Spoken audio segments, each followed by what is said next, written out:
Okay, we have our final Razorback of the day, Bumper Pool, and he is ready for your questions. We'll start right here, the third row. Tyler Shaw with KBTX and College Station. Bumper, when you look at the leaps you guys made last year, going from, your losing seasons to, 9 wins, I guess, how do you keep that sustained success? Is it going to be even more difficult this year, I guess, to repeat that success? I think winning in the SEC is difficult, in itself.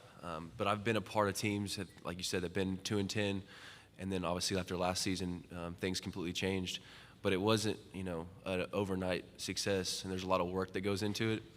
And you talk about repeating that success. Well, the work is what ultimately can determine the wins and losses. And this team is extremely hardworking. The summers aren't easy, and we know that fall camp's coming up, and that's a grind. But ultimately, if you go in and you work hard, then success will be the benefit of it. We'll go to your left on the second row. Hi, Bumper. Johnny Kahn at ABC 3340 Sports in Birmingham, Alabama. I just wanted to ask you about that game in Tuscaloosa last year, about how much confidence it gave you guys moving forward to not only could you hang with, almost beat Alabama in their building, and just could you talk about the performance of KJ in that game and what he was able to do leading that offense?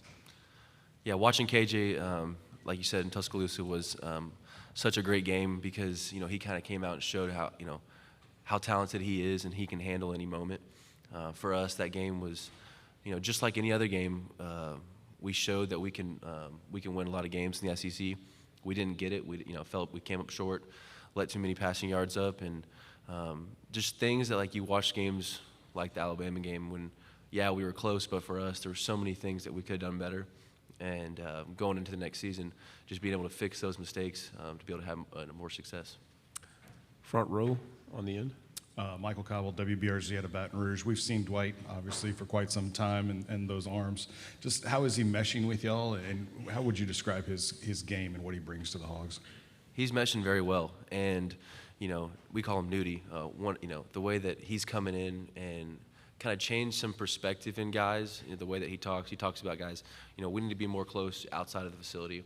And when you have a transfer come in and talk about, how important it is for everyone to be close, it's huge. I mean, this team's close, but when your outside pieces are talking about it, you feel like you're even closer as a family. And when after our workouts, we have guys come up, talk about their story, or just kind of explain some things about themselves to get to know them better. He came up one day and was just talking about, when you see a guy talk to him, you don't know how important that means to him because he just got such a great head on his shoulders, and I'm just excited to see him on the field. Front row on the left. Hey, Bumper, Jacques Doucet, WAFB TV in Baton Rouge. Michael, I'll ask you about the LSU guy you got. I was curious about Fouché and Brooks leaving Arkansas to go to LSU. What were they like as teammates? What do you think LSU's getting in those two guys? Well, they're obviously great players and great people. Joe and I are very close. Him and I, we had a great time throughout our college together. And so when he's going back home, and same thing with Greg, I wish them nothing but success. I'm excited to see what they do. They're great players, but they're people that I hope that have success not just on the field, but whenever they get done with college. To your right on the third row. Bumper, how big of a moment was it snapping the losing streak to Texas A&M last year, and just how much are you looking forward to playing them against this year? Very important, and I'm from the Dallas area, so I've been going to that game, watching that game for quite some time, and to be able to be a part of the team that made it happen was cool, very special. But I think it's also big because it's a big recruiting area also, and they see the Hogs winning in Dallas. That's important. That's big, especially for the Dallas area. So very, very cool game, and looking forward to being back there this year. To your left, fourth row.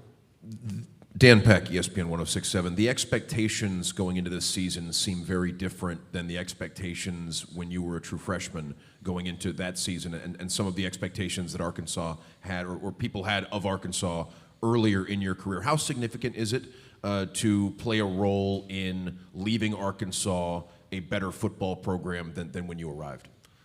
It's very important. It's also a very big reason why I came back, and there was a lot of older guys leaving. And I just felt that, I wanted to come back to be able to set a standard of how you work, what you do to end a season. Because we had that success last year, I didn't want it to be one of those things where it would just happen and then it's gone.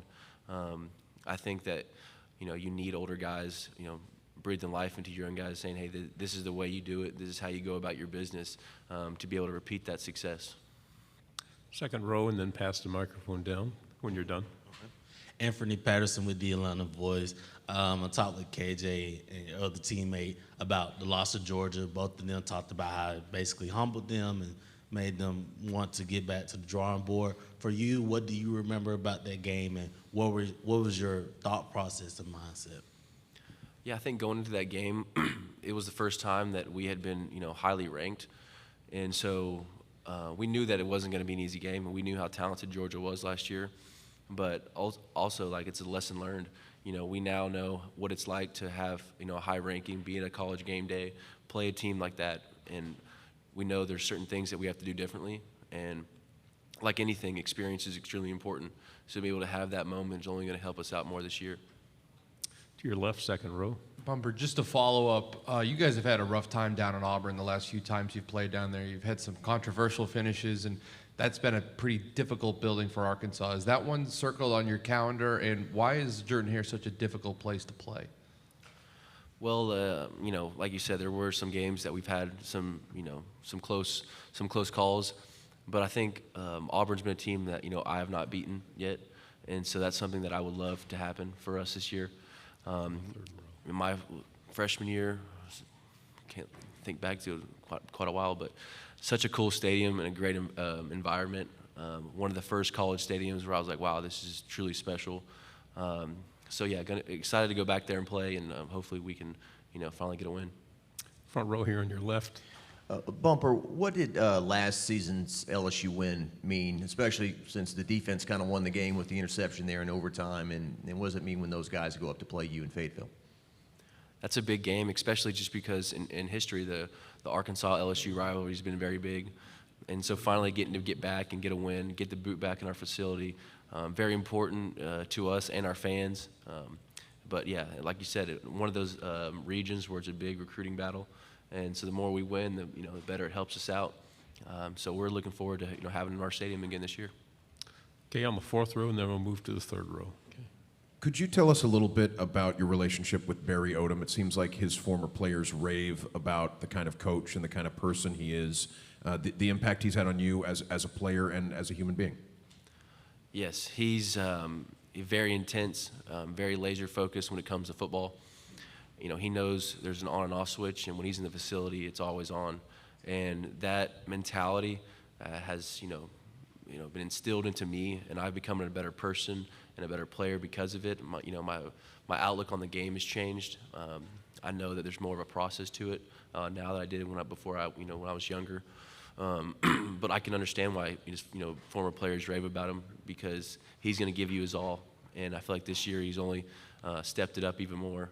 His intense right now in the summertime is unlike I've ever seen. And so I'm very excited for the football season to begin. Hey, Bumper, Jeff Spiegel, ABC 3340 Birmingham. I mean, it really sounds like you guys have something really special going on there in Fayetteville. When you work with these guys during the summer and you're on the practice field with them day after day, do you look at this team and say, this is a team that can win the West this year? I think this is a team that has the work ethic to make it happen. Obviously, the SEC is a battle. It's a grind every week. But I think that if you don't have that mentality, first off, you don't stand a chance. And I believe that this year we have guys that want it and have the confidence to feel like they can do it. Any final questions? One last one here. What do you attribute that you said that this team has the work ethic to do that? Is that just being 2 years under Sam Pittman? What is it about the team that gives you guys that? So our strength coach, Coach Walker, is the best strength coach in the nation, and the workouts that he puts us through are extremely hard and they're extremely demanding. And whenever you go through these workouts, you can see in people's eyes, if they can handle it or not. And you're starting to see a lot of these, especially young guys, attacking these workouts, feeling confident about it whenever we're finished, knowing they have more in them, and whenever they get to that point where they're breaking, knowing that, hey, this is what it's like in a game. This is how tired you can be, and you got to continue to push through that. Bumper, thank you very much.